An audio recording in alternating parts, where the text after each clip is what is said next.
দাঁড়িপাল্লা জয়ের প্রতীক, ইনসাফের প্রতীক, অন্যায়ের প্রতীক, সবার আগে দাঁড়িপাল্লা।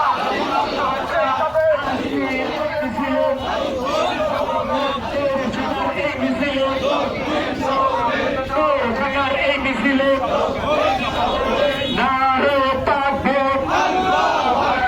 বাংলাদেশ জামাত ইসলামী নারে তাকবীর, আলেম ওলামার সালাম নিন, দাঁড়িপাল্লায় ভোট দিন, আলী আসগর ভাইয়ের সালাম নিন, আমির জামাতের সালাম নিন। সবখানেতে জিয়ারত হচ্ছে, সবাই বলে ড্রাইভার ভাইদের, চাকরিজীবীর, কৃষক শ্রমিক, সবাই বলে